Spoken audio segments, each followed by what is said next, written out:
ମୋ ମୁହଁରେ ହସ ଅଛି ତଥାପି ଜବରଦସ୍ତି ହସିବାକୁ ପଡୁଛି ଭାଇ। ଶଳା ଶଶାଙ୍କ ତ ବିବକ ତତେ ଟିକେ ମାଇଲାନି। ମୋ କଥାକୁ ତୁ ସିରିୟସ୍ ନେଇଗଲୁ। ଗୋଟେ ସିଙ୍ଗଲ କରିଦେଇଥିଲେ ତ ଦୁନିଆ ଭାସି ଯାଇଥାନ୍ତା। ଶଳା ସେକେଣ୍ଡ ହ୍ୟାଣ୍ଡ ହାର୍ଦିକ ପାଣ୍ଡିଆ ତମ ଦେହରେ ଆମ ଶହେ ତ ଯାଉନି ବୋଧେ।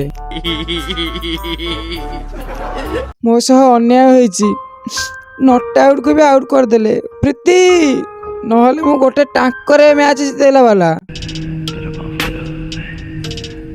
ତ ଭାଇ ମୁଁ ହେଲା ସେକେଣ୍ଡ ହାର୍ଦିକ ପାଣ୍ଡିଆ। ମୋ ଦେହରେ କାହାର 100 ଦେଖିଲେ ମୁଁ ସହିପାରିବିନି। ଟୋଟାଲି ଆୟରକୁ ବରା ଖୁଆଇଦେଲି। ନିଦ ହଜି ଯାଇଥିବ ରାତିରେ ବାପନେ କଣ ଆର୍ଚିବୁ ହେଲା।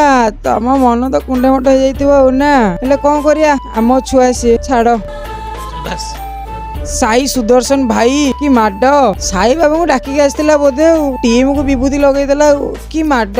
ଓ ତ ଭାଇ ଗୁଜୁରାଟ ଛୁଆ ସବୁ ଯାକ ଭଲ ଖେଳୁଥିଲେ ଭଲ ବାଡେଇଲେ। ହେଲେ କାଳ ବୈଶାଖୀ ଆସିଗଲା 15 ଓଭର। ମାନେ କଣ ଜାଣିଛ ବିଜୟ କୁମାର ଗୋଟେ ଓଭରରେ 5 ରନ୍ ମାନେ 15 ଓଭର ସିଏ ଗୋଟେ 5 ରନ୍ ତାପରେ 17 ଓଭରରେ ଆଉ 5 ରନ୍ ଦେଲା। ଅସଲି ଗେମ୍ ଚେଞ୍ଜର ଏଇ ଭାଇ। ଯେତେ ହେଲେ ଆରସିବି ଛୁଆ ପରଫରମାନ୍ସ ବାହାରିବନି ଆଉ କୁଆଡେ ଯିବ। ଚାଲ ନେକ୍ସଟ ମ୍ୟାଚରେ ଦେଖା ହବ। ଗୁଡ୍ ନାଇଟ୍ ଟାଟା ବାଇ ବାଇ ଜୟ ଜଗନ୍ନାଥ।